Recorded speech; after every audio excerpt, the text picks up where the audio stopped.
Senyor cardenal arquebisbe de Barcelona, Joan Josep Omella, gràcies per ser avui aquí i presentar el nostre convidat. I també gràcies per l'interès amb què va acollir el projecte que li vam presentar i el seu ajut per fer-lo realitat. Som aquí. Senyor cardenal arquebisbe de Rabat, Cristóbal López, autoritats, les que estigueu per aquí, amigues i amics, benvinguts al dinar col·loqui inaugural de la tribuna Joan Carrera, una iniciativa del grup Sant Jordi de defensa i promoció dels drets humans i del diari Punt Avui, que compta amb l'adhesió i el suport de 15 entitats. Ànima 7, Consell de Laics dels Caputxins de Catalunya, Cristianisme al segle XXI, Cristianisme i Justícia, equips de pastoral de la política i la comunicació, Fundació Catalunya Religió, Fundació Centèsimus Annus, Fundació Escola Cristiana de Catalunya, Fundació Joan Maragall, Justícia i Pau, Lliga Espiritual de la Mare de Déu de Montserrat, Santana Hospital de Campanya i Unió de Religiosos de Catalunya. Quins són els objectius de la iniciativa que avui ens aplega?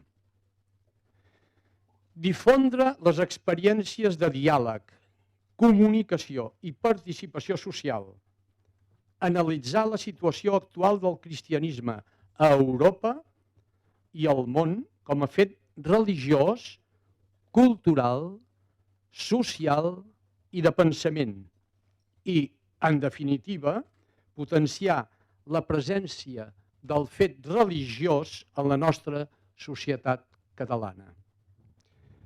Els cristians no volem quedar reclosos a la sagristia. Creiem que podem també aportar la nostra visió i els nostres valors evangèlics al conjunt de la societat. 15 entitats i institucions eclesials convençuts d'aquests principis hem estat capaços de posar-nos d'acord en l'impuls d'una mateixa iniciativa. Un fet que demostra que l'Església catalana, la mil·lenària Església catalana, continua ben viva i manté una vitalitat i un perfil propi que procedeix d'una llarga història arrelada en la tradició tarraconense, tan ben definida pel canonge Carles Cardó. I tot plegat se diu molt en la trajectòria i el tarannà del bisbe Joan Carrera, un dels màxims exponents del cristianisme conciliar a Catalunya i de compromís de l'Església amb el país, obert i solidari amb els pobres, en línia amb l'estil del papa Francesc. No només va ser el principal redactor de l'emblemàtic document Arrels Cristianes de Catalunya, en què els bisbes catalans van donar fe de la realitat nacional de Catalunya afaiçonada al llarg de 1000 anys d'història.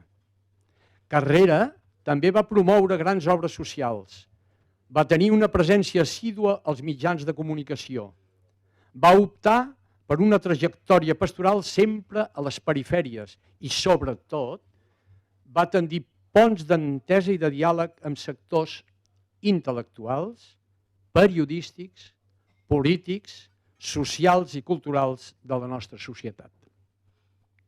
Deixeu-me acabar il·lustrant la biografia de Joan Carrera amb un text preciós escrit per l'historiador Jordi Amat fa uns anys.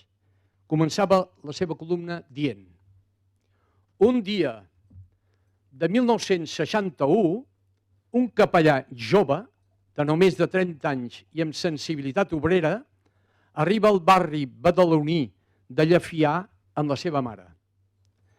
El bisbe l'ha anomenat rector d'una parròquia creada fa pocs mesos.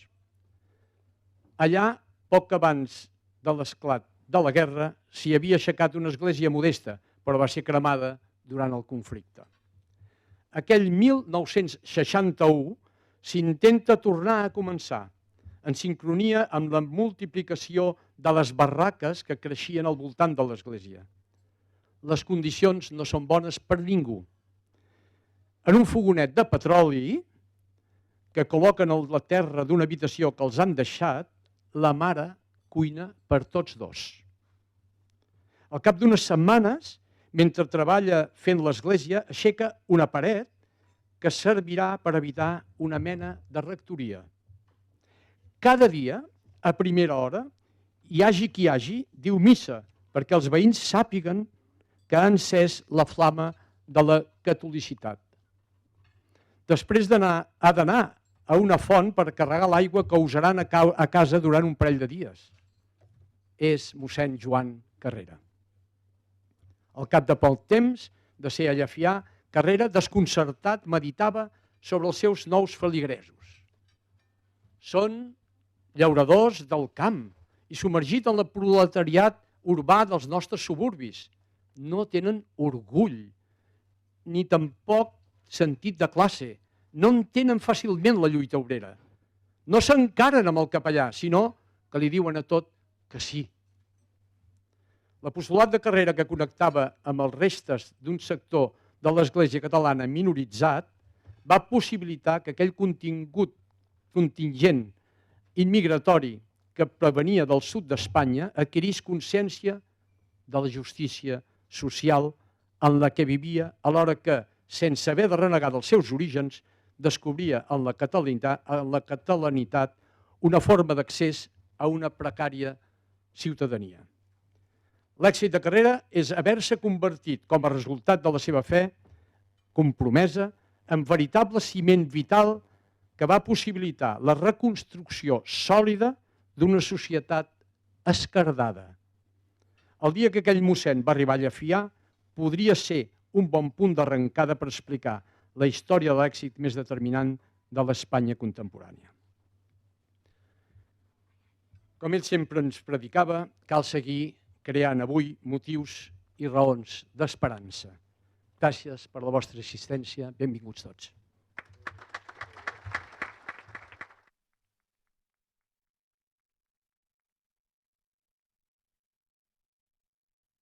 Tens micro aquí, eh? Sí, però... Estàs més vella? Crec jo. Tu tens micro, eh? Sí, sí. Ja han beneït la taula, per tant, podem anar menjant. Endavant. Sí, perquè si no comencem... Sí. Jo volia dir que podíeu començar, sobretot, pensant en l'arquebisbe de Rabat, que després té que parlar, almenys que hagi menjat el... No, està bé, està bé. No, però és igual. Tens molta altura interior. Bueno, pues començo felicitant al grup de Joan Carrera, la tribuna que heu constituït, perquè jo crec que és un bon espai per al diàleg i per reflexió, al mateix temps que tenim temps per menjar també. I la veritat és que han preparat uns bons ponents al llarg d'aquest curs, d'aquest any, que podran convocar sempre a tots els que estem avui aquí o uns altres també. Bueno, em toca presentar avui a un germà nostre del presbiteri de l'Església Mundial, que és l'arquebisbe de Rabat. Si comencés a llegir el seu currículum vitae, estaríem tota la tarda comentant la gran preparació humana, intel·lectual i professional adquirida al llarg de la seva vida. Podria sintetitzar-lo en una frase dient que té una amplíssima preparació en ciències humanes i teològiques, que és un home profundament unit a Déu i un gran expert en humanitat. I així resumeix quasi tot el seu currículum vitae. El que sí que m'agradaria compartir amb vostès és el que he descobert en la vida d'aquest gran salesià i gran bisbe. Va néixer a Vélez Rubio, Almeria, l'any 52 del segle passat. Té, doncs, 70 anys. 79. Ai, ai, ai. Les matemàtiques no és el meu fort. Seria 69, no 79. Molt bé. Bueno. De ben petit va a Catalunya amb els seus pares, concretament a Badalona. I aquí, a Badalona, fa els seus estudis. Després entra a la família salesiana, on és ordenat sacerdot. Treballa un temps a la nostra estimada diòcesi de Barcelona concretament al barri de la Mina. A l'edat de 32 anys, els seus superiors l'envien a treballar a Paraguai, on hi va estar 18 anys, els darrers anys com a provincial. Entre 2003 i 2010 és el responsable d'una obra salesiana al Marroc, prop de Rabat. El 2011 és nomenat provincial dels salesians a Bolívia, fins que l'any 2014 és elegit provincial de la Inspectoria Salesiana de Maria Auxiliadora amb seu a Sevilla i que aglutina l'obra salesiana a Catalunya, Múrcia, Aragó, València, Andalusia, Extremadura, Balears i Canàries. Sent provincial, rep una trucada del nunci que li diu que el papa Francesc ha pensat en ell per ser arquebisbe de Rabat, i això que estava a Sevilla. Queda desconcertat perquè ell mateix mai havia pensat que seria bisbe i menys al Marroc. Repassant els llocs per on s'ha mogut, descobrim que aquest bon salesià ha tingut la sort, el gran regal, de poder anar obrint la seva ment i el seu cor en les diverses realitats del món, especialment el món de la pobresa. Badalona, la Mina i els altres països que he anomenat. I quan un obre l'horitzó de la seva ment i del seu cor, veu les coses d'una altra manera. Sí, el cardenal Cristóbal López té un cor missioner, un cor de cristià en sortida, perquè va als llocs més perifèrics i on no sempre la fe està arrelada o on ni a tan sols el cristianisme s'ha establert. Ell va sentir la veu del Senyor. Aneu per tot el món i anuncieu la bona nova de l'Evangeli a tota la creació. Aquestes paraules se li van gravar profundament al cor i va començar a fer camí. Tota la seva vida ha seguit els camins que el Senyor li ha mostrat. I allí on ha estat, en les realitats perifèriques, ha fet el que el bon pastor Jesucrist ens ha ensenyat a fer: estimar les ovelles. Sant Joan Pau II, en la seva exhortació Ecclesia in Europa, ens convida, abans de denunciar els errors que detectem en la nostra societat del segle XXI, ell ens convida, en aquesta exhortació pastoral, a descobrir tots els seus valors i a posar-los en relleu. No és precisament això el que Sant Joan Bosco va ensenyar als seus fills, als salesians. Sant Joan Bosco deia així: mireu com a fills aquells sobre els quals hem d'exercir alguna autoritat. Posem-nos al seu servei, a imitació de Jesús, el qual va venir per obeir i no per manar. I avergonyim-nos de tot el que pugui tenir, fins i tot aparença de domini.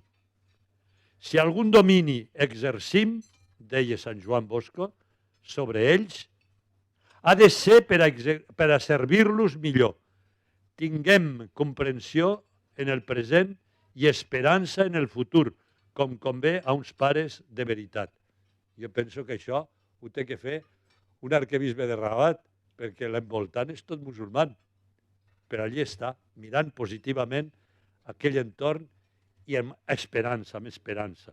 Sol per això val la pena escoltar-lo i admirar-lo.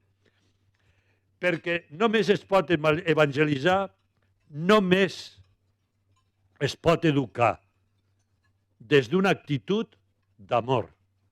Per això, com deia també el cardenal Lavigeri, que tu coneixes bé, arquebisbe d'Alger, als seus sacerdots missioners, els pares blancs, els deia, pensant en l'Àfrica, a la qual ells eren enviats: estimeu Àfrica amb tot el vostre cor, estimeu les seves gens, les seves tradicions, la seva cultura, la seva llengua, estimeu-los de veritat. I per acabar, no puc evitar llegir-vos un text preciós que va en la línia del que acabo de dir i que intenta viure el nostre estimat cardenal de Rabat. Ha estat escrit per un franciscà francès i el posa en boca de Sant Francesc d'Assís i diu així: el Senyor ens ha enviat a evangelitzar els homes. Pensem també en Joan Carrera, que deien abans en la preciosa presentació, fent un elogi del prevere Joan Carrera. El Senyor ens ha enviat a evangelitzar els homes, però has pensat ja què és evangelitzar els homes? Diu Francesc al seu germà, hermano León. Mira, evangelitzar un home és dir-li: tu també ets estimat de Déu en el Senyor Jesús. Però no sol dir-ho, sinó pensar-ho realment. I no sols pensar-ho, sinó comportar-se com aquest home de tal manera que senti i descobreixi que hi ha en ell una mica de salvació, quelcom més gran i més noble del que ell pensava. I que es desperti així a una nova consciència de si. És estimant i mostrar-li que l'estimem i que té valors. Això és anunciar-li la bona nova i això només podem fer-ho oferint-li la nostra amistat. Una amistat real, desinteressada, sense condescendència, feta de confiança i d'estima profundes. Cal anar cap als homes tots els dies, amb aquesta actitud. La tasca és delicada. El món dels homes és un immens camp de lluita per la riquesa i el poder, i massa sofriments i atrocitats els oculten el rostre de Déu. Cal que, quan anem cap a ells, no apareguem com una espècie de competidors.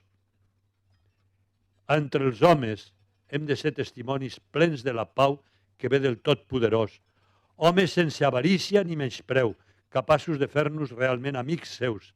És la nostra amistat el que ells esperen, una amistat que els faci sentir que són estimats de Déu i salvats en Jesucrist. Com que sabem que és això el que tu, Cristóbal, has fet durant tota la teva vida per tot arreu, les teves paraules tenen molta força, més que els teus títols, perquè neixen de la teva experiència i neixen del teu amor de pare, d'apòstol i de missioner, en aquest moment, al Marroc. Gràcies per ser avui entre nosaltres i volem escoltar la teva reflexió, les teves sàvies paraules, que són més importants que les meves. Moltes gràcies.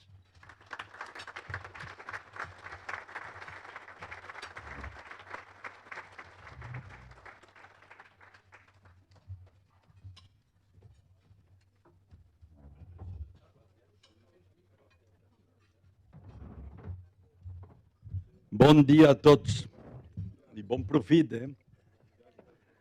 El saben aquel que diu que había un prevere que feia un enterrament y comenzó a decir, porque tenemos aquí adelante a este que fue tan buen esposo, que fue un hombre de bien, que fue un trabajador constante y un buen cristiano, y estaba la esposa, la viuda, con los hijos en el primer banco, y le dice la viuda al hijo mayor, dice, oye, vete al féretro a ver si es tu padre el que está, porque creo que se está equivocando de persona.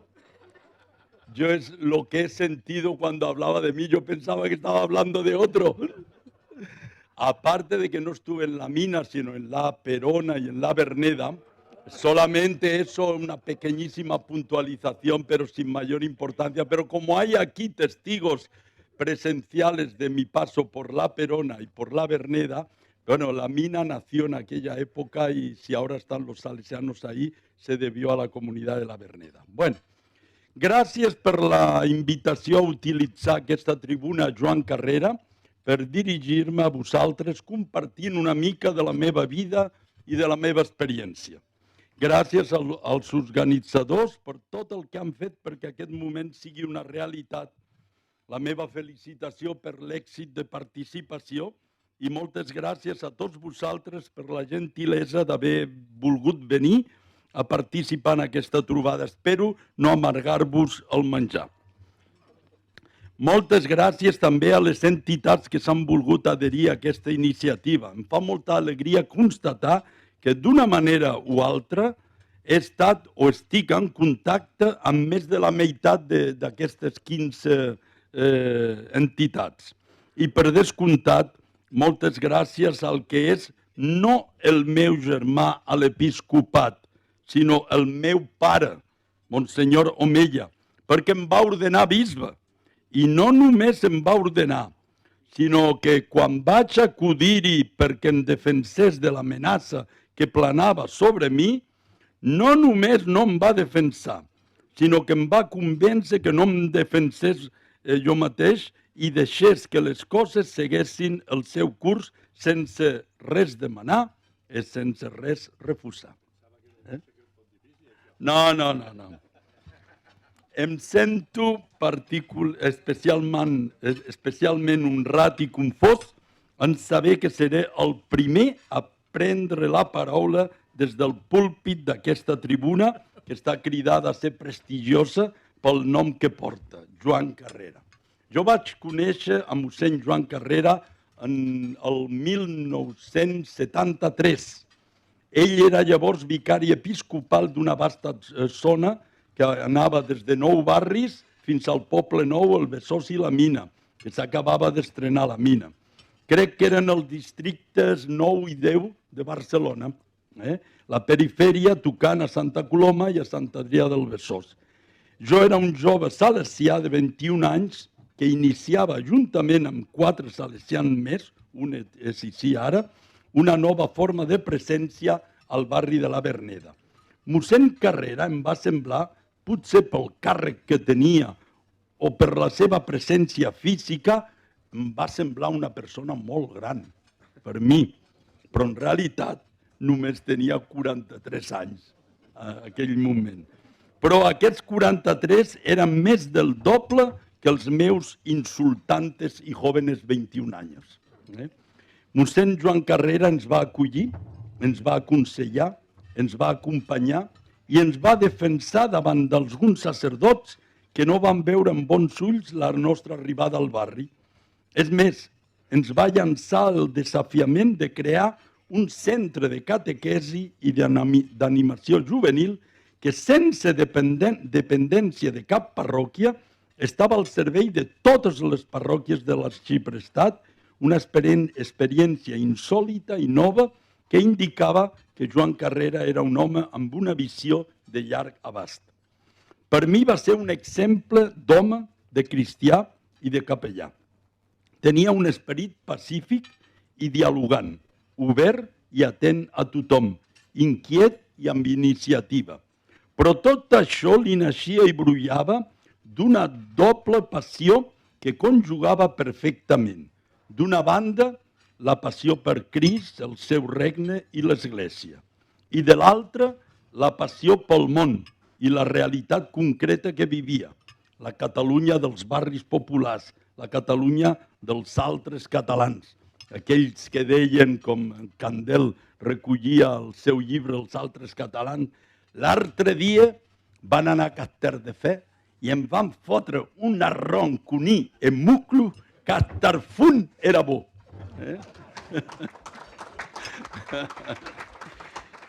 Aquesta doble passió que donava sentit a la seva vida la vivia senzillament i serenament, sense escarafalls ni manifestacions extremes, en allò quotidià, la vida de cada dia. No és estrany, doncs, que hagi fet escola, que hagi tingut deixebles i imitadors entre molts que han pogut caminar al seu costat.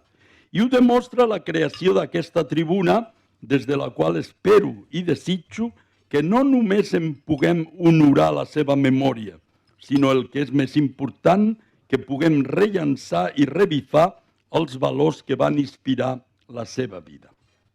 I ara, imitant el Jordi Gisterri, que comença tots els seus articles, em perdonaran que Em perdonaran que passi al castellà perquè em sento més a l'est, diuen els francesos, más tranquilamente. Y comienzo por contar una historia. Un joven, saben aquel que diu, un joven de 18 años, el carnet recién sacado, su padre que había comprado un coche de 60.000 euros, de estos buenos, y le pide el coche al padre. Bueno, el padre, bueno, se lo deja. Ponle la L, ponle la L, porque tenía 18 años, acababa de sacar el carnet. Y cuando vuelve, dice, papá, tengo dos noticias para darte. ¿Cuál? Una mala y otra buena. ¿Cuál quieres? Dice, mira, hijo, con el telediario tengo bastante para malas noticias. Dame la buena. Dice, papá, el airbag del coche funciona perfectamente. Bueno, yo os voy a hablar de buenas noticias del airbag. Voy a compartir con ustedes y anunciaros a vosotros buenas noticias. No soy iluso. Sé que hay guerra en Ucrania, y no solo allí, sino también en Siria, en Yemen, en Etiopía, en Centroáfrica, en el Sahel. Hasta en el Sahara, entre el Polisario y Marruecos, hay una guerra declarada. Pero todo eso ustedes lo saben igual o mejor que yo. Yo quiero hablaros no del coche que chocó, sino del airbag que salvó la vida del joven. ¿Por qué? Porque estoy convencido de que el bien es más fuerte que el mal, aunque hace más ruido. Hace más ruido un árbol que cae que un bosque que crece. El bosque que crece lo hace en silencio total, no se escucha nada. Un solo árbol que cae arma estruendo. Un joven que asesina a otro, salen las noticias. 1 millón de jóvenes que se levantan, van al colegio, a la universidad, vuelven a su casa habiendo estudiado, habiendo trabajado, eso no sale en los periódicos. Digo que voy a comunicar buenas noticias porque soy un empedernido optimista que cree que todo acabará bien, como ya cantaban en gospel hace 50 años, que todo acaba bien, ¿lo recordáis? Porque me apoyo en la fe y me mueve la esperanza, y porque sé que el amor es más fuerte que la muerte. Por todo eso, quiero daros buenas noticias, concretamente 10. ¿Por qué? A mí me gustan los decálogos. Sabéis que el decálogo son los 10 mandamientos, pero no sabéis por qué hay 10 mandamientos. ¿No lo sabéis? Hay curas, monjas. Bueno, Dios se dirigió al Imperio Romano, al emperador, y le dijo, ¿quieres que te dé un mandamiento? Y él dijo, ¿en qué consiste? Dice, no matarás. Dice, no me interesa. Si no podemos matar, no podemos hacer la guerra. Si no podemos hacer la guerra, no podemos conquistar. Si no conquistamos, se nos va al tacho el imperio. No nos interesa. Entonces pasó a los egipcios y les dijo, ¿queréis que os dé un mandamiento? Y dicen, ¿en qué consiste? Dicen, no desearás la mujer de tu prójimo. Y dicen, no nos interesa, nos arruina el fin de semana. Entonces se fue a los judíos y les dijo, ¿queréis que os dé un mandamiento? Y ellos no preguntaron en qué consiste, ¿cuánto cuesta? Dice, no, es gratis. Dice, dame 10. Y por eso hay 10 mandamientos. Entonces, yo me he aficionado al número 10 y a hacer decálogos. Entonces voy a daros 10 buenas noticias. Primera, la iglesia en Marruecos existe. Existe y existirá, existe y existirá. Bueno, somos pocos, pero intentamos ser buenos. Somos apenas 30.000 católicos entre 37 millones de musulmanes. Ni siquiera el 0,1%, somos 0,08%, pero de más de 100 nacionalidades diferentes. Somos una iglesia bien católica, es decir, bien universal, que es lo que significa la palabra católica. Y en camino hacia la unidad, desde esa inmensa pluralidad, viviendo en comunión. Mi lema el primer año de obispo fue crear comunión, vivir en comunión. No para mí, sino para toda la iglesia. Somos pocos, pero no nos importa. Lo que nos importa es ser auténticos, ser sal que da sabor, ser luz que ilumina, ser levadura que hace fermentar la masa. Vino el Papa a Marruecos, porque el Papa va a esos lugares, Albania, Lampedusa, Centroáfrica, etc. No viene a España, no va a Argentina, no va a Francia, no va a Alemania, pero se va a Sudán del Sur, donde nadie, ningún jefe de Estado ha ido ni quiere ir. Pues bien, vino el Papa y nos dijo, no es un problema ser pocos, el problema sería ser insignificantes en el sentido de vacíos de significado. El problema sería ser sal que ha perdido su sabor. El problema sería ser luz que ya no ilumina a nadie. Y nos habló de todo esto, de la levadura, etc. Entonces, la iglesia en Marruecos existe. Segunda buena noticia, lo decía el Evangelio hace poco, el reino de Dios no solo está cerca, sino que está ya en medio de nosotros. Y cuando hablamos de reino de Dios, hablamos del cielo nuevo y la tierra nueva que los cristianos esperamos y que al mismo tiempo nos esforzamos en construir. El reino de Dios es ese horizonte utópico movilizador que nunca alcanzamos, pero que nos mantiene en marcha permanentemente. Cada vez que nos acercamos al horizonte, el horizonte se aleja. Por eso nunca podemos decir, ya llegué, ya lo alcancé, y sentarnos a descansar. Nunca podemos declarar que ya hemos llegado y que nos podemos instalar en los pequeños logros obtenidos. Declarar que el reino está ya entre nosotros quiere decir que la paz, la justicia, la libertad, la vida, la verdad y el amor no son solo semillas, sino que también dan ya frutos aquí y allá. Hay un canto francés, lo traduzco, que dice, signos por millares, huellas de tu gloria, signos por millares, Dios en nuestra historia. Y yo lo cantaba y decía, signos por millares. Pues si es verdad que hay signos por miles de ese reino de Dios, tendrías que ser capaz de verlos y descubrirlos. ¿Y qué hice? Abrí un archivo en Word para ir anotando los signos del reino que voy viendo en la vida de cada día. Ya casi llego a 200. Tengo que llegar a 1000 por lo menos. Y son pocos, porque todavía soy miope para ver y porque no tengo los ojos acostumbrados a descubrir esos brotes verdes que hay en nuestra humanidad. Por cierto, que la creación y la existencia de esta tribuna es también uno de esos signos del reino. Como todo en este ámbito del reino, esta iniciativa crecerá por la potencia en sí misma de la semilla, porque es don y regalo el reino, y por el trabajo que vosotros, los organizadores y todos los que colaboran, pondrán en ella, porque el reino es lucha y conquista. Don y lucha, regalo y conquista, siempre las dos cosas.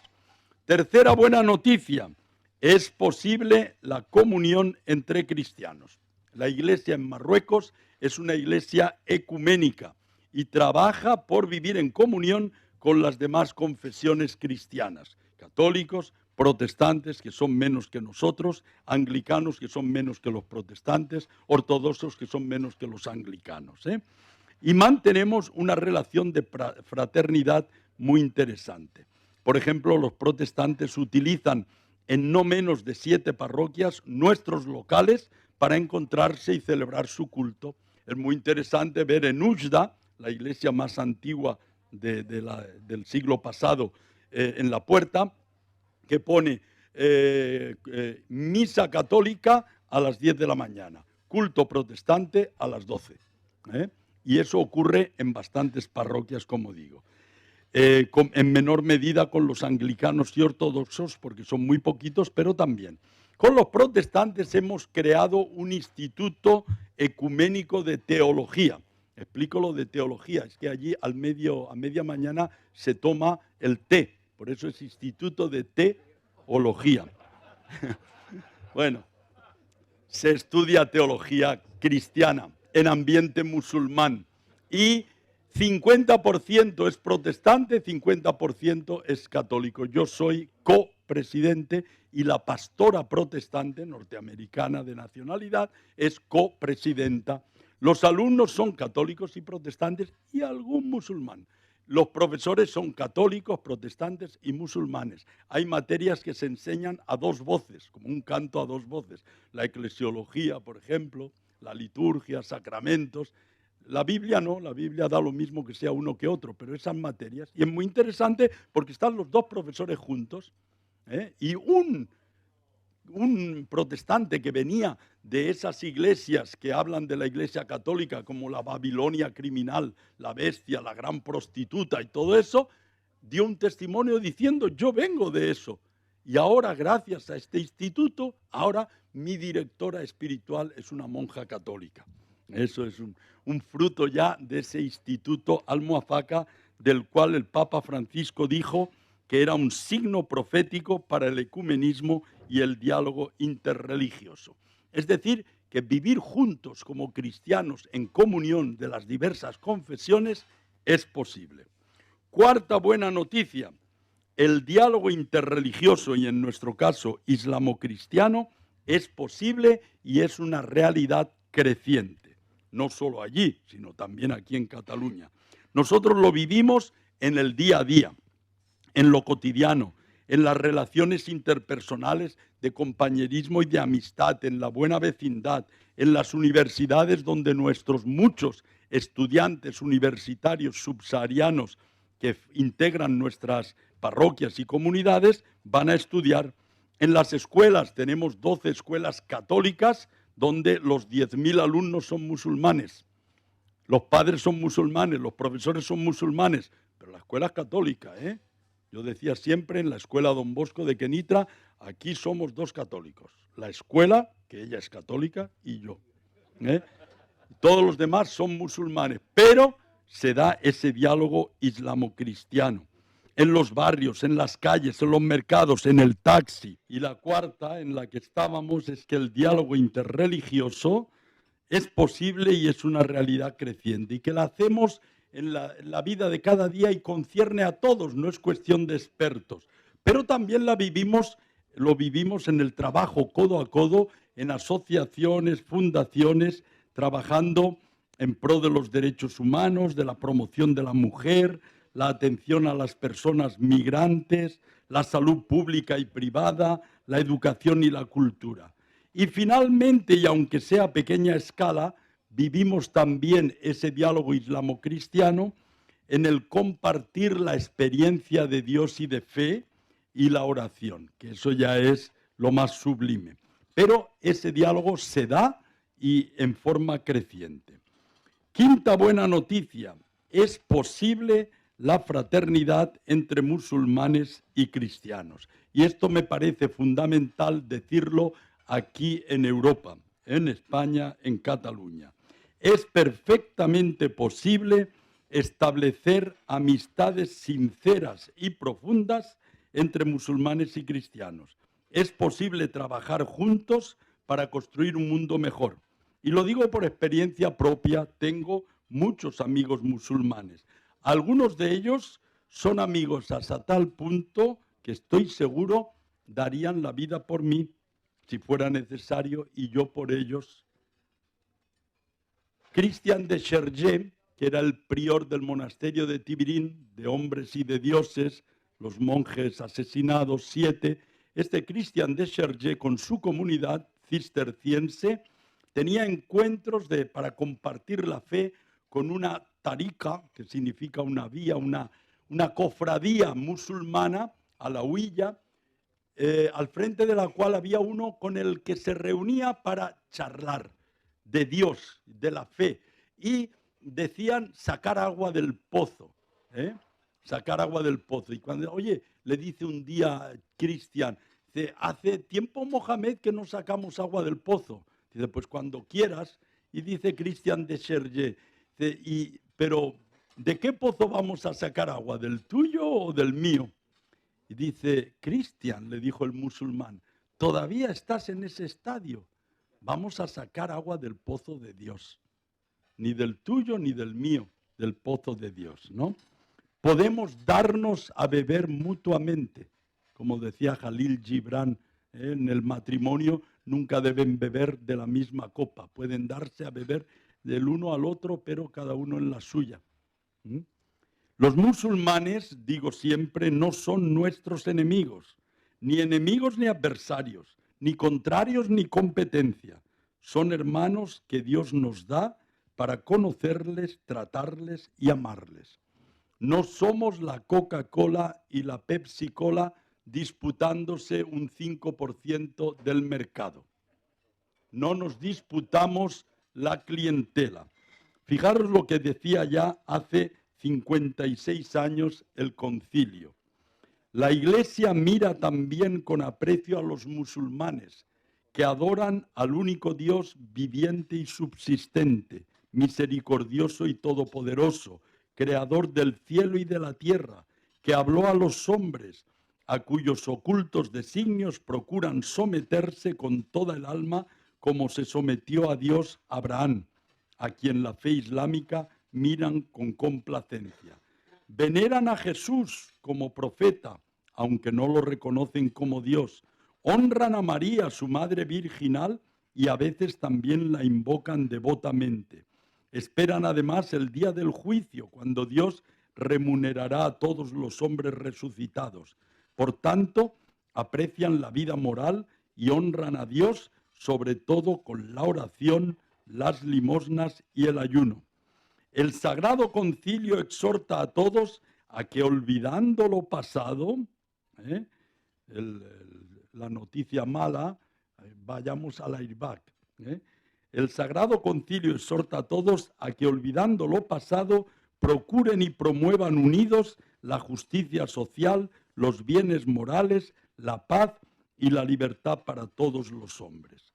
Esto se publicó hace ya 56 años y con toda la fuerza de un concilio ecuménico, pero muchos dentro de la Iglesia, incluidos algunos obispos y bastantes curas, no han tomado nota, no han leído esto, y si lo han leído, por aquí les entró y por allá les salió, porque todavía están viendo a los musulmanes en confrontación, en espíritu de lucha y de conquista. Sexta buena noticia: los musulmanes no pretenden liquidar nuestra civilización ni nuestra religión.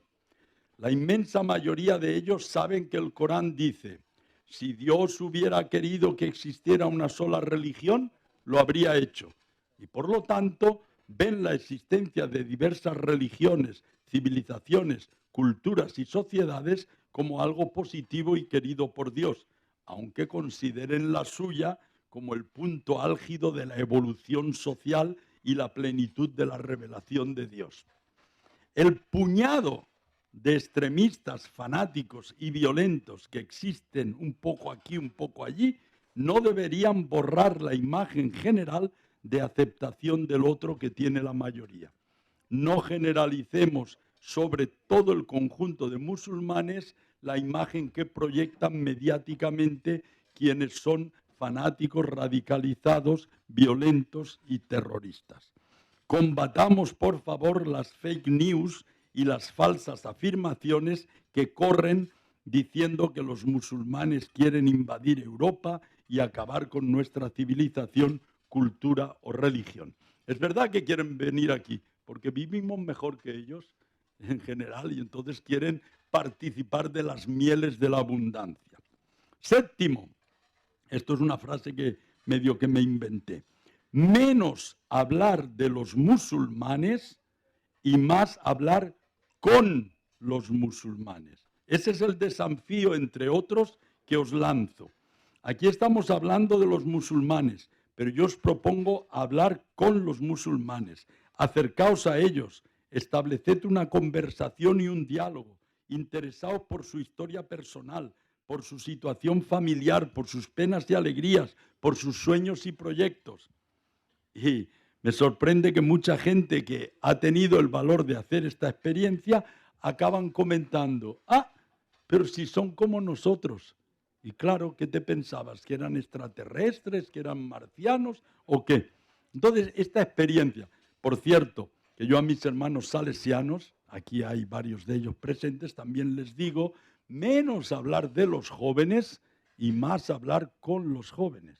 Y creo que a todos puedo decir, y me lo digo a mí mismo, menos hablar de Dios y más hablar con Dios. Octavo, ya vamos llegando al final: es posible caminar hacia la unidad desde la pluralidad. Yo había escrito, es posible la unidad en la pluralidad, pero esto lo afirmo como un acto de fe. Lo que puedo afirmar como experiencia de vida es que es posible caminar hacia la unidad desde la pluralidad. Probablemente nunca lleguemos al fin, seguro que no llegamos al final. Es posible vivir la comunión integrando las diferencias y enriqueciéndonos mutuamente. Pero para eso hace falta tener la convicción y la voluntad de hacerlo. Si no partimos del principio de que todo hombre es mi hermano, eslogan de un día del Domum por los años 60, todo hombre es mi hermano, si nos quedamos en el homo homini lupus de Hobbes, entonces no hay mucho que hacer ni que esperar, solamente la guerra y el conflicto. Pero si partimos de esa otra afirmación que yo encontré en un póster italiano cuando tenía yo 19 años y que me ha inspirado toda la vida, la mia casa è il mondo, la mia famiglia l'umanità. Mi casa es el mundo, mi familia la humanidad.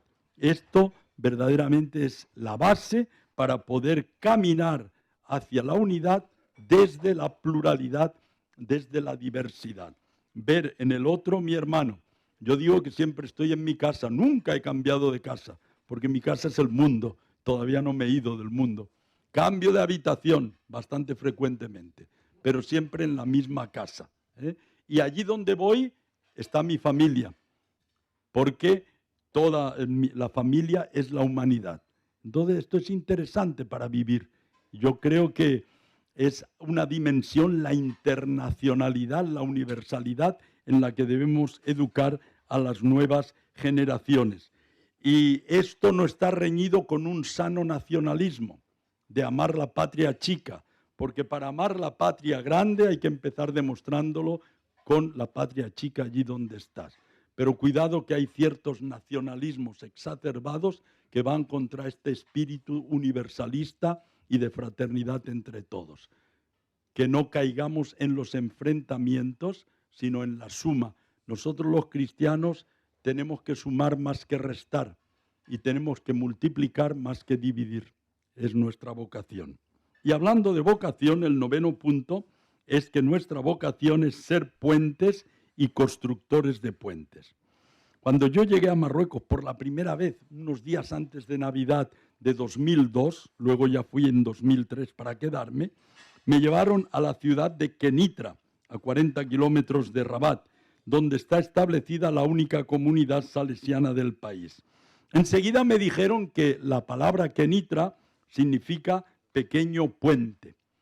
Puente se dice Alcántara, San Pedro de Alcántara, Alcántara. Pues Cántara y Kenitra tienen las mismas consonantes y cambian las vocales. En árabe, para hacer las vocales, para hacer el diminutivo, se cambian las vocales. Nosotros añadimos ito, eto, illo, etc. Ellos cambian y en lugar de cántara dicen cuneitra, pero son las mismas consonantes, pequeño puente. Y ahí yo me puse a pensar y descubrí cuál debía ser mi vocación y mi misión en Marruecos. En un mundo empeñado en construir muros y fosos que separan, en un mundo en que se refuerzan las fronteras y las vallas que dividen, yo debo ser un pontífice, es decir, un constructor de puentes como el Papa. El Papa es el soberano pontífice, pero cada cristiano es un pontífice, un constructor de puentes entre Europa y África, entre España y Marruecos, entre Oriente y Occidente, entre musulmanes y cristianos, entre jóvenes y ancianos, entre negros y blancos. Puente entre todos y para todos. Es más, debo transformarme yo mismo en un Kenitra, en un pequeño puente entre todas esas dimensiones. Este momento que estamos viviendo es para mí un ejercicio concreto de esta vocación y misión de construir puentes y de ser puente. Vengo aquí hablando de Marruecos para que haya sobre el estrecho de Gibraltar puentes que transiten o por los que se pueda transitar fácilmente. no solo yo, sino cada cristiano en Marruecos y en el mundo entero, también en Cataluña, debe ser puente y constructor de puentes. Y acabo con el 10º. La vida es bella, particularmente si se la vive con la alegría del Evangelio. A pesar de todos los pesares, a pesar de todo el mal que los telediarios nos muestran y que es real, no es inventado, a pesar de todo, la vida tiene sentido y es bella. Vale la pena vivirla, sobre todo si se la vive con alegría, optimismo e incluso entusiasmo. Entusiasmo, por cierto, es una palabra que viene del griego y que significa rapto divino, posesión divino. Es entusiasta aquel que se inmerge en Dios, que está metido en Dios. Es decir, el entusiasmo es la borrachera de Dios. Si se vive desde el entusiasmo, la alegría y el optimismo, vale la pena. A vosotros, que en mayoría sois cristianos, os invito a dar un paso más que ser cristianos. Además de serlo, os invito a sentiros cristianos y a sentir y vivir la alegría de ser cristianos y a vivir nuestra fe cristiana con desparpajo, desacomplejadamente, con audacia, con libertad, con parresía, una palabra técnica que utiliza San Pablo en una de sus cartas. La parresía es la libertad y la audacia con que uno se atreve a decir las cosas. Entonces, nada de cristianos recluidos en la sacristía, nada de cristianos vergonzantes o en la clandestinidad de la vida privada. Ser alegremente cristianos, descaradamente cristianos, humildemente, pero orgullosamente cristianos. Muchas gracias y bon profit.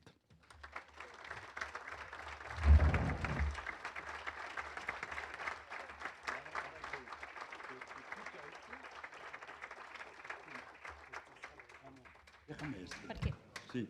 Y ahora, como decía aquel, viendo a todas las personas que están aquí, me siento emocionado.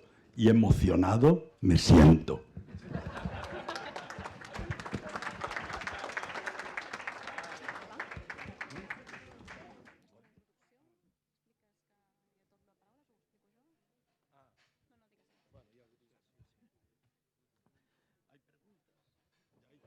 Bé, sí, com dèiem abans, hem tingut un moment per pensar amb la interrupció i ara doncs, també la possibilitat de formular preguntes, fins i tot algun comentari. Hi ha aquestes butlletes, teniu sobre la taula butlletes, bolígraf, llapis. Si algú ens vol lliurar alguna, doncs si aixeca el braç ens acostarem a recollir-ho. Per allà amb Marcel i per aquesta zona jo. I la Laura Mort doncs, dirigirà una mica el col·loqui i organitzarà tot plegat.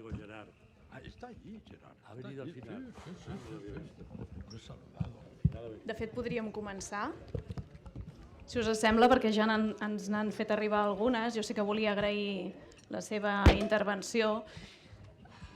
M'ha il·luminat especialment la imatge de l'airbag, l'he trobat bona i m'ha fet pensar, de fet, en un dels projectes que tenim aquí, que és Catalunya Religió, perquè en part neix també per comentar i expressar, recollir sempre les bones notícies que no acostumen a sortir a la resta de mitjans generalistes.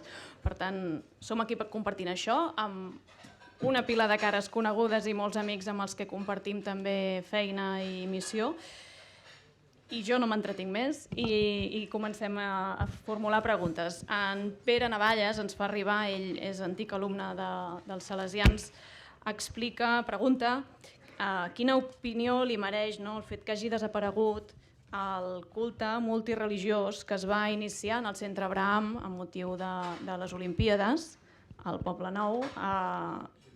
El fet que després d'aquest període hagi perdut el culte multireligiós. Yo supe de esa parroquia, San Abraham, que fue durante las Olimpiadas. Fue, ¿no? un centro, digamos, ecuménico e interreligioso. No sé por qué ha dejado de serlo, pero es una lástima y a lo mejor hubo dificultades insalvables que yo no conozco. Pero hay que favorecer ese tipo de encuentros, ese tipo de relaciones. Así es que no opino por qué desapareció, porque no sé las causas, pero en principio todo lo que nos ayude a vivir en la unidad desde la diversidad es bueno. Todo lo que nos ayude a relacionarnos, a estar, diríamos, unidos los unos a los otros es positivo. El rey de Marruecos, aquí en España no se le ve muy bien, pero es el mayor y mejor capital político que tiene Marruecos. Algunos se extrañarán de esa afirmación, pero yo tengo mis motivos para decirlo. Es comendador de los creyentes y en el discurso ante el Papa dijo: no se puede hablar de Marruecos como tierra de Islam como si aquí solamente viviesen musulmanes. Aquí hay también judíos, marroquíes y cristianos que vienen de otros países. Y él, como comendador de los creyentes, se preocupa tanto de los musulmanes como de los judíos y también de nosotros los cristianos. Y después, en su discurso, dijo: las tres religiones abrahámicas, que reconocen a Abraham como su referente padre en la fe, no existen para tolerarse mutuamente, sino que existen para conocerse, respetarse y ayudarse. Y dice, en un concurso, en una competencia valiente de hacerse el bien la una a la otra. Si entramos en competencia, que sea a ver quién ayuda más al otro. Es muy bonita esa frase. A mí me gusta y la repito. Entonces yo creo que también aquí en Cataluña cristianos y no cristianos tienen que entrar en competencia de ayudarse los unos a los otros, de apoyarse. Més preguntes en Jaume Aymar, que forma part del memorial, Joan Carrera. Pregunta què és el que ens pot dir dels matrimonis islamocristians, no? Islamocatòlics, si augmenten, si hi ha una pastoral específica dedicada a això. Estudiamos caso por caso. Hay dos grupos. Los musulmanes que se casan con una cristiana. En ese caso no hay apenas ningún problema. Se casan, pueden casarse en la iglesia. La mujer puede seguir viviendo su fe cristiana por su cuenta. Por ejemplo, hay maridos que llevan cada domingo a su mujer a la iglesia, algunos se quedan, otros esperan fuera, pero respetando su fe y ayudándola en su fe. Pero está el caso al revés, de un cristiano que quiere casarse con una musulmana.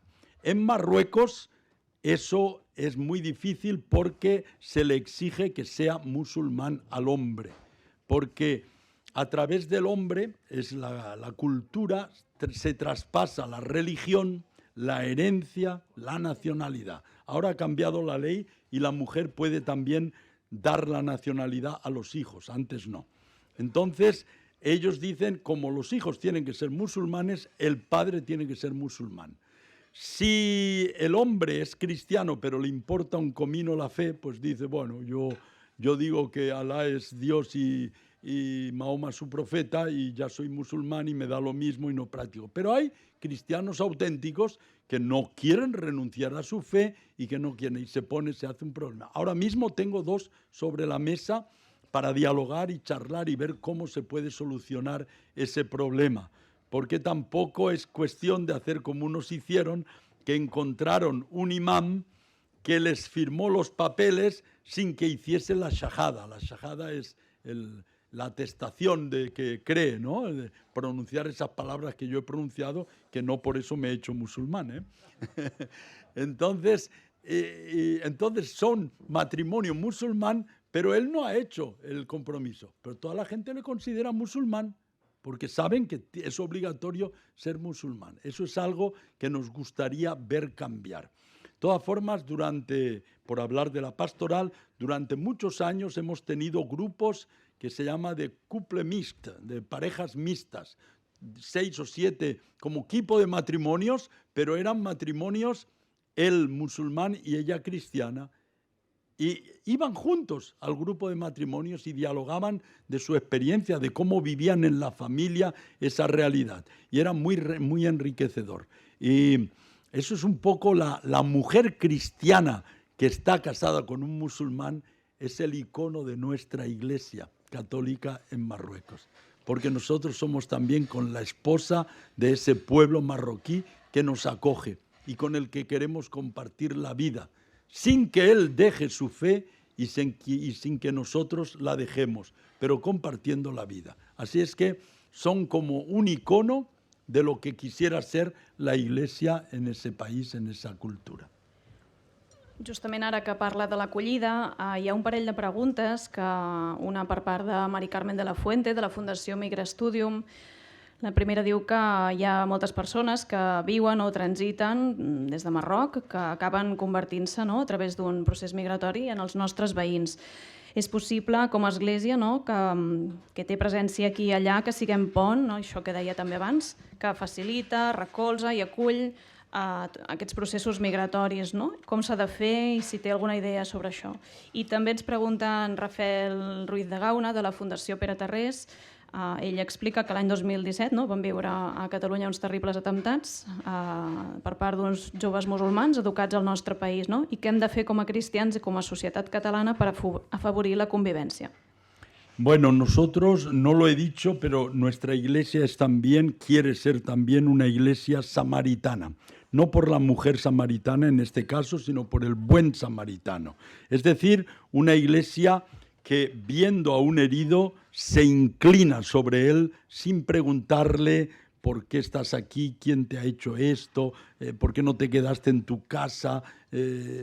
Entonces, las personas en situación de migración son personas muchas veces en necesidad, sobre todo los menores no acompañados, los enfermos, que son muchos, y las mujeres embarazadas o con hijos pequeños. Y la Cáritas diocesana de Rabat y la Delegación diocesana de Migraciones de Tánger trabajan intensamente en acompañar a estas personas, acogiéndoles, protegiéndoles, promoviéndoles e insertándolos. Los 4 verbos que el Papa ofrece para orientar la acción eclesial en favor de los migrantes: acoger, proteger, promover e insertar. Lo hacemos tanto como podemos, pero nos desborda. Es como querer arreglar una rueda de tractor con un parche de bicicleta. Es muy difícil, pero cuando tienes a alguien enfermo delante, pues le das las medicinas si tienes la posibilidad, o si tiene hambre, le das de comer, o si puedes orientarle para que tenga unos papeles que necesita, le ayudas. Nosotros ni empujamos a la gente a que venga, ni le impedimos a que lo haga, porque no es nuestro rol. Ayudamos a todos a pensar y a abrir los ojos, porque muchos están alucinados por Europa, alucinados en el sentido literal de la palabra, es decir, que la luz les ha cegado. Un alucinado es uno que de tanta luz no ve nada. Entonces intentamos hacerles realistas y algunos vuelven atrás, pero volver atrás es reconocer un fracaso, es haber perdido 3 años de vida y un dineral, y sobre todo es no poder insertarse de donde ellos han salido porque no van a aceptar un fracasado. Entonces es muy difícil que den marcha atrás. Hay de todas formas algunos que lo hacen porque ya no pueden más. Hay otros que se quedan en Marruecos porque descubren que hay posibilidades de vivir y que es mejor una posibilidad a medias que morirse en el camino o ahogarse en el mar. Entonces estamos trabajando intensamente en este tema de la migración que nos desborda a todos, porque no es un problema, es la consecuencia de muchos problemas. El problema no es la migración, el problema es la guerra, el conflicto, la persecución política, la pobreza, la miseria, la desigualdad social. Todo eso son los problemas que hacen que la gente abandone su tierra, su familia, su país, sus amigos y se lance a lo que ellos llaman la aventura. Y estamos haciendo todo lo posible. Y lo hacemos en colaboración con entidades de España, Están los jesuitas, está la Confer, está Cáritas, está la Delegación de Migraciones, y hay como una entidad que se llama Frontera Sur. Ahí ya a los europeos se nos ve el plumero, porque mirad el eurocentrismo, Frontera Sur, pero para los que estamos en Marruecos es Frontera Norte. Claro, desde el punto de vista de España es la Frontera Sur.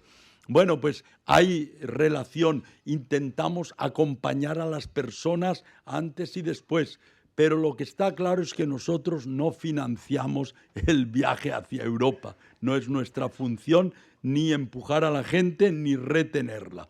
La Conferencia Episcopal Italiana popularizó un eslogan interesante: libres de salir, libres de quedar. O sea, toda persona debe ser libre para salir de su país y libre para quedarse, que nadie le obliga a escapar, pero que nadie le obligue tampoco a quedarse si él quiere salir voluntariamente. Esto es lo que no sé si la segunda parte de la otra persona. ¿Cómo colaborar? Yo creo que podemos establecer relaciones interesantes para que aquellos que llegan sean acogidos, sobre todo a través de la concientización. En un pueblo de cuyo nombre no quiero acordarme, pero que me recuerdo perfectamente, me invitaron a ir a celebrar una misa porque se encapricharon de mi solideo de obispo y querían tenerlo en su museo, y me compraron otro, naturalmente. Y fui a la misa y a la salida de la misa me llevaron a comer a un restaurante que había enfrente y un señor que salía de la misa me dice: padre, no nos envíe más gente de esa. Y hago el gesto: más gente de esa. Y yo digo: disculpe, señor, yo no envío a nadie, cada uno va donde quiere y donde cree más oportuno, que tiene... Sí, padre, ya nos entendemos, no nos envíe más gente de esa. Yo no sé si había comulgado en la misa, es posible que sí. ¿Os dais cuenta? Es nuestra iglesia, somos los cristianos. Son casos, es una anécdota, pero cómo tenemos que trabajar para cambiar de mentalidad y ver en ese que llega a alguien a quien tenemos que acoger como hermano, no como un enemigo, no como una amenaza, sino verlo positivamente. Ahora se está haciendo este esfuerzo extraordinario de acoger en un mes a 20, 30.000. Cuando el problema de Siria, España, después de mucha negociación, se comprometió a acoger a 19.000. Y en 2 años acogió a 2.500 y después ya se olvidó y nada más. Ahora se demuestra que es posible. En aquel momento la Iglesia se había movilizado y estábamos disponibles para acoger a 40, 50.000. Yo estaba. Pero el gobierno dijo: no, todos tienen que pasar por nosotros y vamos a hacerlo esto ordenadamente. Y dio lo que dio. Es decir, que hay 2 pesos, 2 medidas también. Si son europeos es una cosa, si son árabes son otra, si son subsaharianos es otra. En esto tenemos que avanzar, tenemos que convertirnos todos i avançar. Queda, per tant, contestada una de les preguntes que ens feia Miquel Codolà, que deia que tothom s'ha llançat a acollir els refugiats d'Ucraïna i que, en canvi, deixem morir refugiats al nord d'Àfrica, no? Que venen d'allà al mar Mediterrani. Per tant, saltem aquesta pregunta i anem a una altra, 2 que formulen entorn de la llibertat religiosa que es viu al Marroc. En Josep Manuel Vallejo, del Consell de Laics dels Caputxins, pregunta com està la llibertat religiosa al Marroc, si segueix sent prohibida, no? Tota mena de predicació. I també l'Ignasi Miranda, de Radio Estel, pregunta si, havent-hi cristians de diverses nacionalitats al Marroc, si és que el fet de tenir nacionalitat marroquina o ser marroquins de naixement, per aquest fet tenen prohibit ser cristians. Nadie prohíbe a un marroquí ser cristiano. No hay ninguna ley, ni la Constitución ni el Código Penal que prohíba a un marroquí hacer lo que le dé la gana en materia religiosa. El problema no es jurídico, el problema no es legal, el problema es social y cultural. Si un marroquí decide ser cristiano y su familia se entera, es posible que tenga el disgusto de su vida, es posible que le repudien. es posible que le echen del trabajo con una excusa o con otra, sin decir que lo echan por eso. Es posible que los amigos le presionen o le abandonen, le insulten o incluso le peguen. Pero legalmente no es perseguible. Ha habido incluso sentencias en que cuando un musulmán ha acusado a un cristiano marroquí de haberle regalado una Biblia, el juez de primera instancia le ha declarado inocente y en como se dice en recurso, apelación, también le ha declarado inocente, razonando así: la Biblia es un libro sagrado que el Corán reconoce como tal. Por lo tanto, regalar un libro sagrado a alguien no es ningún delito. Nadie prohíbe en Marruecos evangelizar. Hay curas de mi diócesis que dicen: claro, ya se sabe porque aquí, como no podemos evangelizar, y yo doy un golpe en la mesa y digo: ¿y quién dice que aquí no podemos evangelizar? Vete, si tú crees eso. ¿Y sabéis por qué es? Porque entienden la evangelización como una actividad que se hace con la lengua, como pronunciar frases y palabras. Si coges un micrófono y vas a la Plaza Cataluña y dices: hermano, acepta a Jesucristo como tu salvador personal y serás salvo, entonces estás evangelizando. Pero si un mudo que no puede hablar da testimonio de vida cristiana y de amor, no evangeliza. Entonces, cuando se entiende la evangelización como una predicación verbal, oral, hecha con la boca, con palabras, a lo mejor podemos decir que por discreción no lo hacemos y por respeto. Pero si por evangelizar entendemos llevar el evangelio en la mente y en el corazón, porque lo hemos asimilado y lo vivimos, y ser testimonio e intentar meter el evangelio no debajo del brazo, sino meterlo en la política, en la cultura, en el arte, en la comunicación, en el deporte, en el tiempo libre, en la relación social, en la relación sexual, en la economía, en la empresa, en el sindicato, en todo eso, y hacer que eso funcione cristianamente, evangélicamente, eso es evangelizar. Y eso lo hacéis vosotros aquí también. Y eso lo hace el laico y lo hace el cura. No solo el cura que predica el domingo en misa evangeliza. No solo cuando se hace una reunión en que se habla de la Virgen María se está evangelizando. La evangelización se hace siempre, todos los días, en todos los ámbitos y de todas las formas, sobre todo del testimonio. ¿Por qué teniendo radios católicas, periódicos católicos, teniendo medios de comunicación católicos, obtenemos en España los magros resultados que obtenemos? Porque no están respaldados con el cimiento del testimonio. Entonces, menos hablar de y más testimonio. Yo creo que la evangelización va por ahí. Bueno.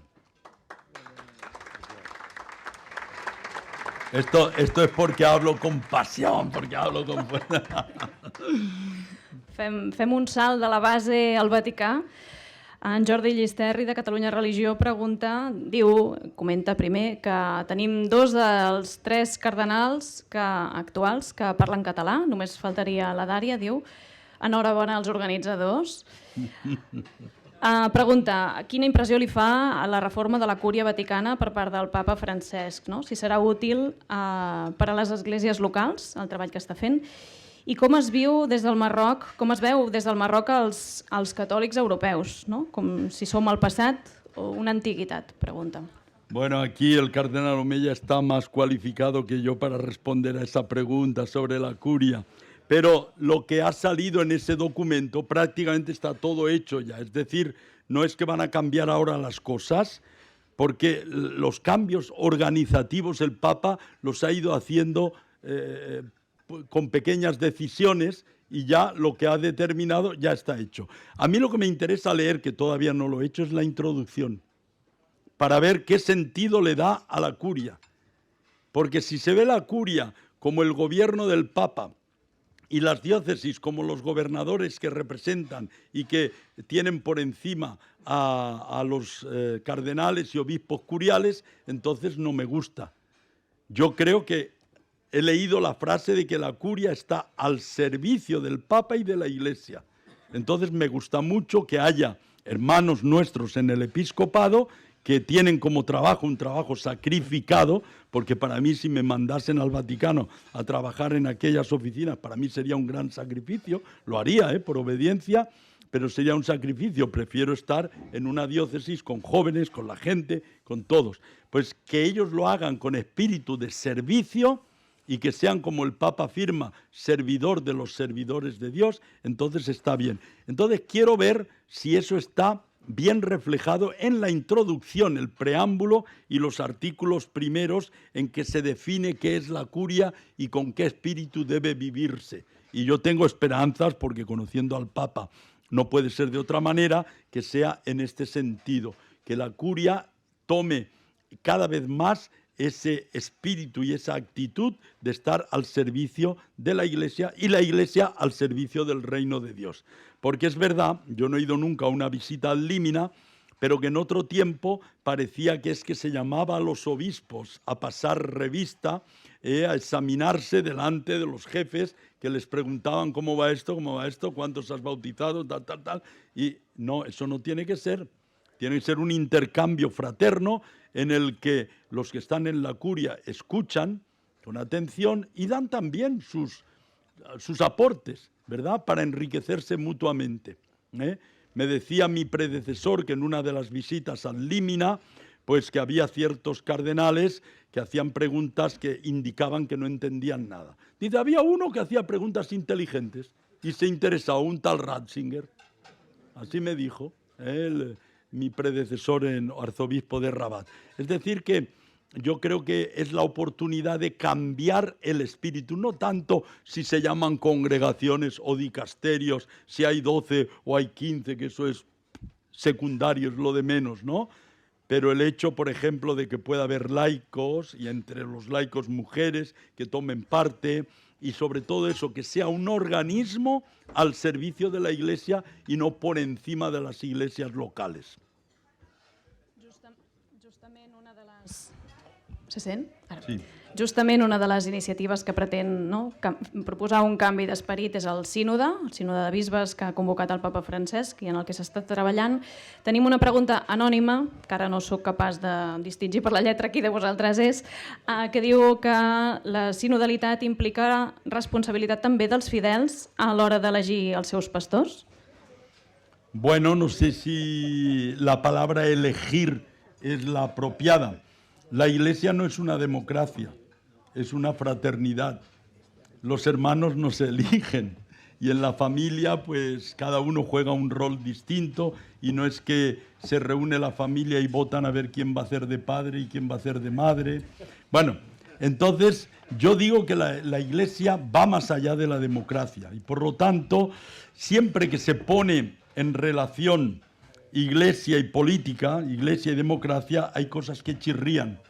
El fútbol tampoco es una democracia, es muy antidemocrático, porque hay uno que decide quién juega y quién no juega. Hay uno que decide si tú vas por la derecha o por la izquierda, si se ataca o no. Entonces es profundamente antidemocrático, Pero es fútbol, no es partidos políticos. La Iglesia ni es fútbol ni es política, es otra cosa, es la comunidad de los que siguen a Jesús.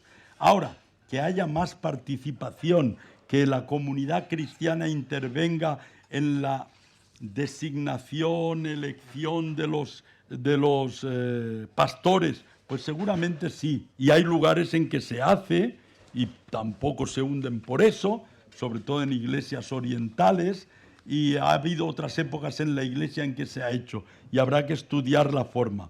Pero no es una cosa fácil. Aquí mi colega, mi padre en el episcopado, puede hablar mucho de eso porque él está en la congregación, ahora dicasterio de obispos, y allí nombran obispos.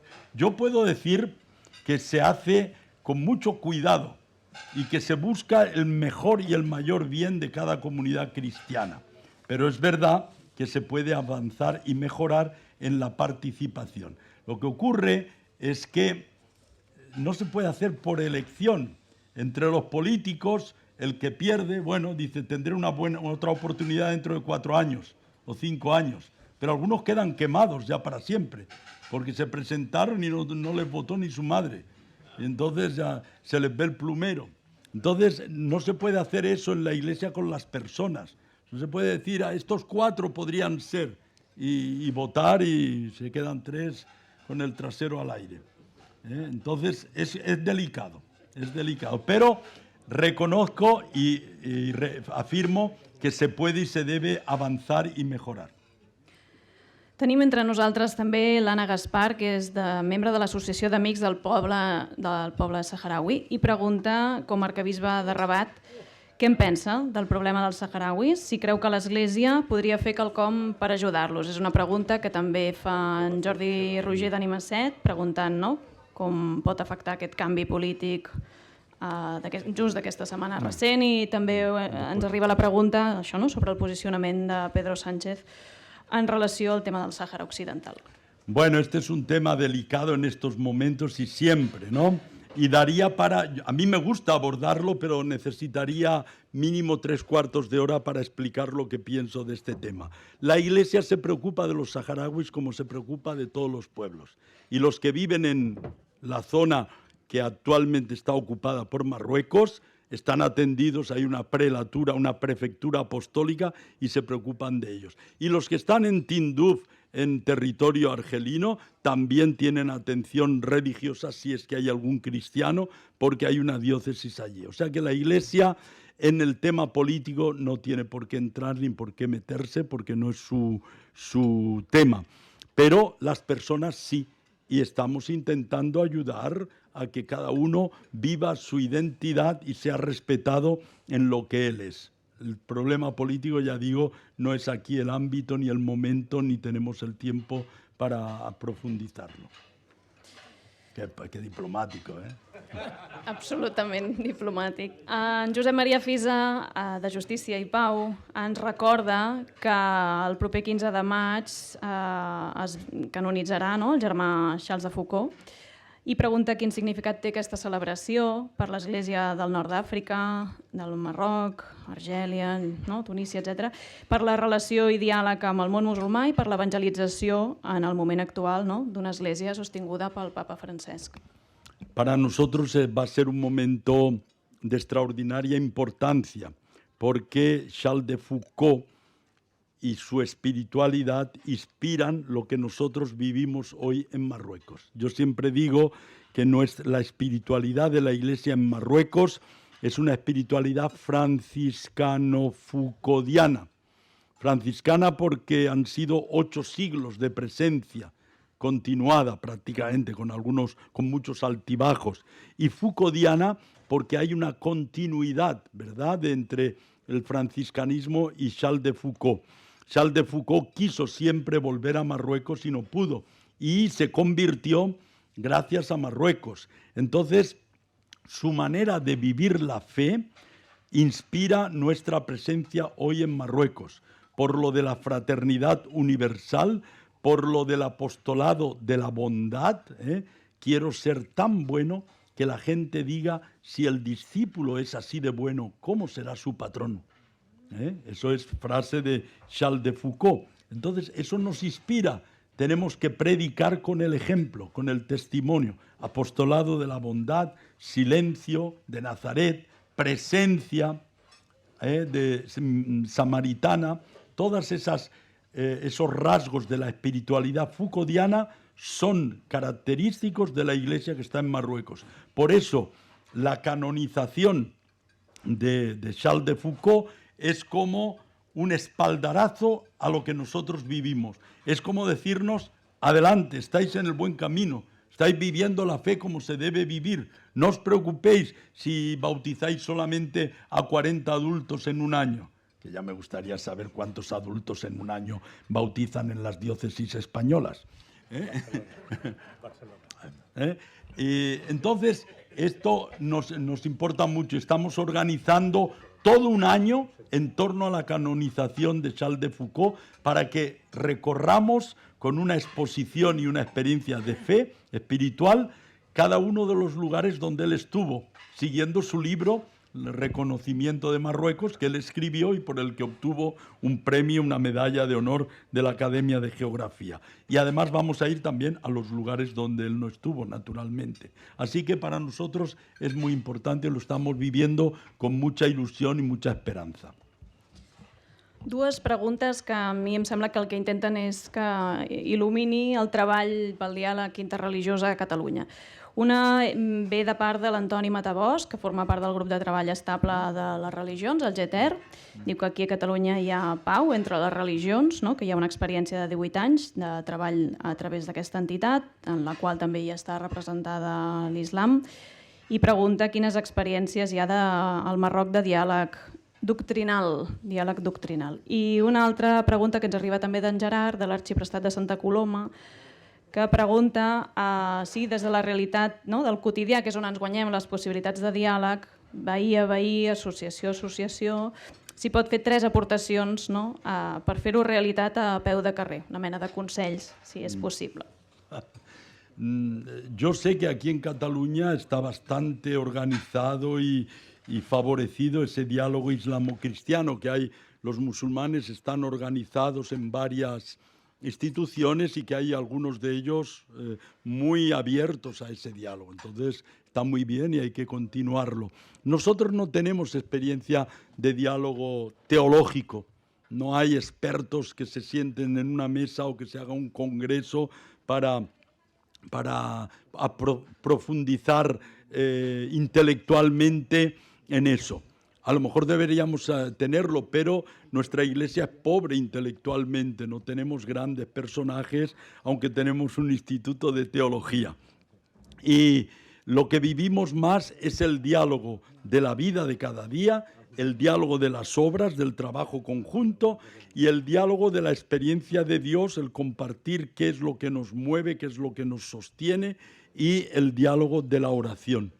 Pero lo que es intelectual, estudio, tenemos poco. En eso nos aprovechamos de lo mucho que se profundiza en Francia, que tienen unos servicios muy interesantes, y también en Italia, en el PISAI, y en otra el Pontificio Consejo del Diálogo Interreligioso.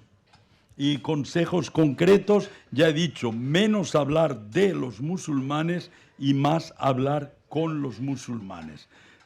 Segundo, favorecer encuentros familiares, ir a las casas. Yo sé que eso, Gerard, tú lo haces, o si no, eres capaz de hacerlo. Y después invitarles también a que vengan, a que estén con nosotros, que nos digan cómo viven su fe, que recen delante de nosotros y que nosotros recemos delante de ellos. Si puede ser al mismo tiempo también, pero al menos compartir esa experiencia. Fa una estona ha parlat de les persones que quedaven al·lucinades. Ha fet servir aquest terme en Xavier Morlans, de l'Hospital de Campanya a Santana, a la parròquia de Santana. Pregunta què fa el rei del Marroc per evitar el suïcidi dels joves que fugen del Marroc al·lucinats per Europa. Bueno, la mayoría de los que huyen de Marruecos en esa forma son subsaharianos. También hay muchos marroquíes que pasan, pero lo hacen con mayor prudencia que los otros son más arrojados. El rey de Marruecos ha hecho algo que en España no sé si se ha hecho, 2 regularizaciones de migrantes. En una se inscribieron 50.000, en otras se inscribieron 30.000. Es cierto que esto ya fue en 2013 y 2015, una cosa así. Estando yo en estos 4 últimos años, no ha habido. Se les ha abierto a los hijos de los migrantes todo el sistema público de educación. Todo niño, tenga papeles o no, puede ir a la escuela. Tiene dificultades porque va y empieza a escuchar en árabe, y él viene de Guinea-Conakry, donde hablan francés. Pero todo el sistema educativo marroquí está abierto para acoger a todo niño, tenga o no tenga papeles. Todo el sistema precario de salud pública está abierto a los migrantes gratuitamente. Así es que pueden ir. Es verdad que después depende de qué enfermero o qué doctor encuentran, y que si van solos muchas veces se los torean y no los atienden. Si van acompañados de un europeo o de alguien que conoce los derechos, entonces tienen más posibilidades. Pero por decir que el gobierno marroquí ha hecho cosas y facilita la integración laboral también, con dificultades, pero facilita. Es decir, que otros países podrían tomar ejemplo. No digo que sea el paraíso, porque también están los que quieren saltar, y como Europa paga a Marruecos para que pegue a los que quieren saltar, pues, y quieren cobrar el dinero que Europa paga, pues entonces, porque el señor Pedro Sánchez prometió que iba a quitar las concertinas, y sí las quitó, pero pagando para que Marruecos las ponga de su parte. O sea, las sacó de aquí y las puso aquí, con dinero de la Unión Europea y tal. Entonces, Europa reprime a los migrantes y como Pilatos se lava las manos, haciendo que sean los otros los que hacen el trabajo sucio. Y eso es una vergüenza para Europa.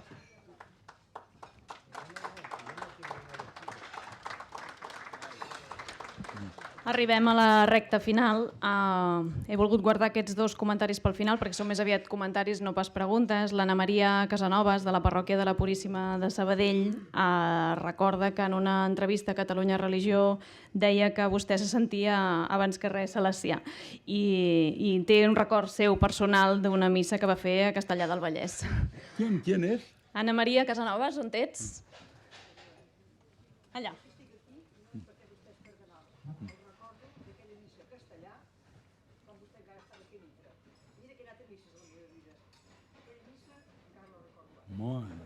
¡Qué buena memoria!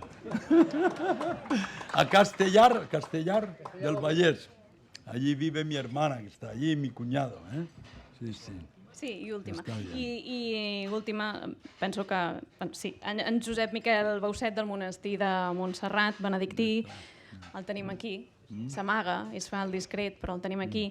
Diu que hem de deixar de ser mestres, que es limiten a explicar el que sabem, i passar a ser testimonis, que no es limiten a explicar, sinó a transmetre el que som i el que vivim. Per tant, una crida a la coherència, com també és el seu testimoni, la seva experiència, tal com ens ha il·lustrat en aquest dinar. Moltíssimes gràcies. No sé si el cardenal anava escrivint, però és perquè pren nota o perquè vol fer alguna pregunta. Un petit comentari. Molt bé, endavant, endavant. No, ja passó.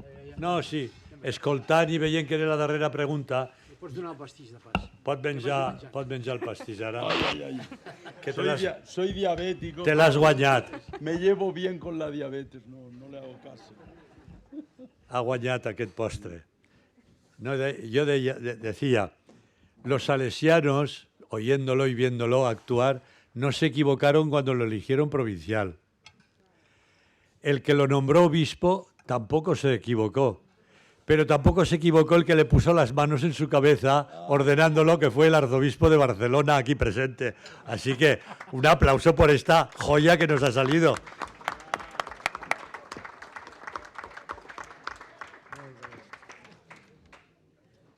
No, jo crec que... I no sé si volies parlar tu, Marcelí. No.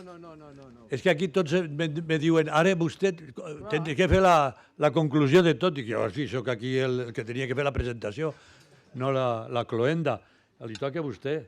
Jo te'l passo, pensa alguna parauleta. Sí, home, sí, que eres molt savi, tu.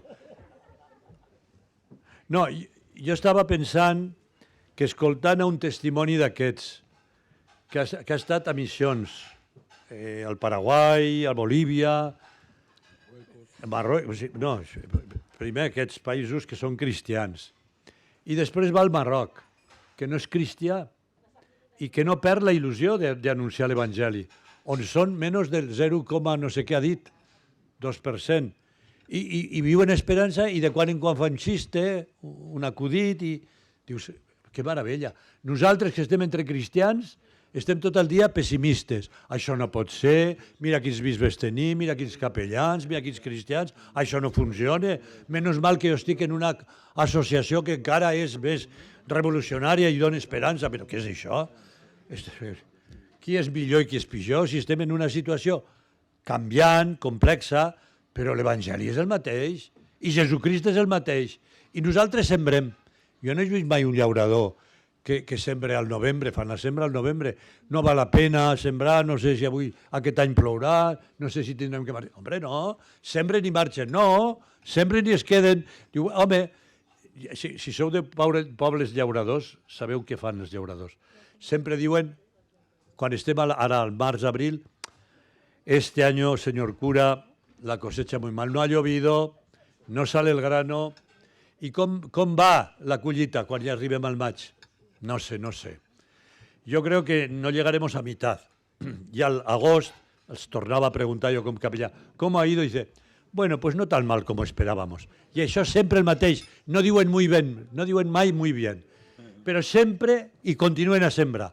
Jo crec que és això de la botella mig buida, mig plena. Sempre estem en això. Aquests no parlen d'això. Continuen evangelitzant, donant testimoni i comunió amb tots, amb els musulmans, amb els protestants, i fent comunió. Ja està. Jo crec que això ho necessitem. Jo felicito al papa, ho ha dit ell, al papa Francesc, que al maig, crec que és el dia 17 de maig, és la canonització de Charles de Foucault. El 15, el dia de Sant Isidre Llaurador. Mira, l'esperança de llaurar i de sembrar. I que ens està donant un testimoni. Aquest home es va quedar allí. Va voler fundar una congregació allí.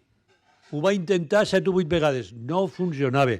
Ningú l'aguantava. Tots marxaven. Devia ser molt raro, també, per conviure amb aquest home que era molt apostòlic, però ningú l'aguantava.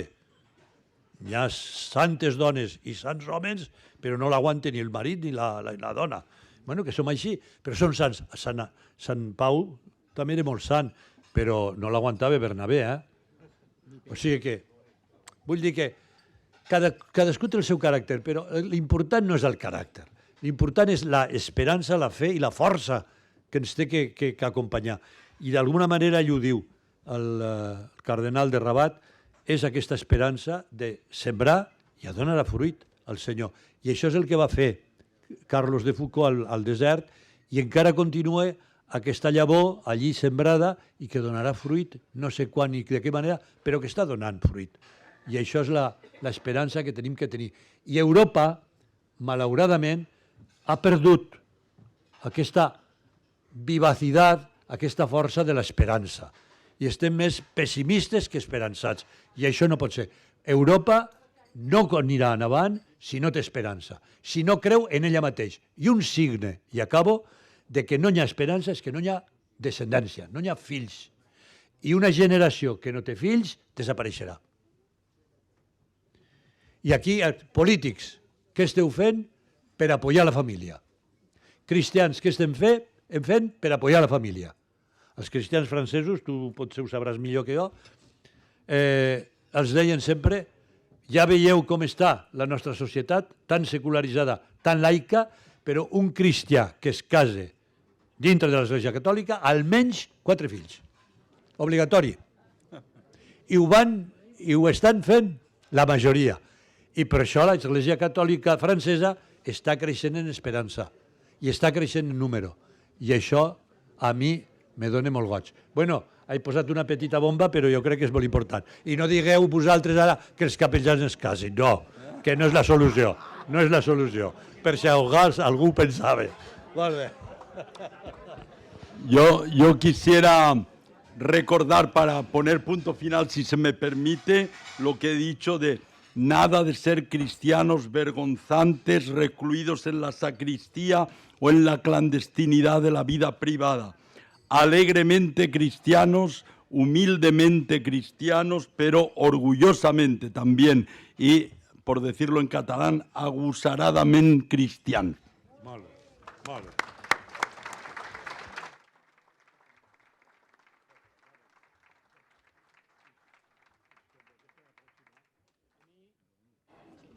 A mi m'han enredat perquè jo havia d'obrir, però no tancar. Jo pensava que tancaria el Marcel·lí, que a última hora el Marcel·lí i el Carles són realment els culpables una mica de tot això. I el més són trons. Ha sortit molt ara, últimament, la paraula esperança. Una vegada, amb el bisbe Carrera, em va presentar amb uns altres amics, no sé qui eren, va dir, és que aquests són com els viejos rockeros que nunca mueren. L'esperança és el motiu bàsic que ha de quedar d'aquestes tribunes Joan Carrera, perquè el Joan Carrera era un home d'esperança. Per tant, us esperem a la propera. Estem contentíssims de la resposta que heu tingut. Realment no es hagués pogut fer sense la col·laboració de les 15 entitats que us hi heu afegit i d'aquests grans personatges que aquest és el primer, però espereu el que vindrà. Fins a la propera.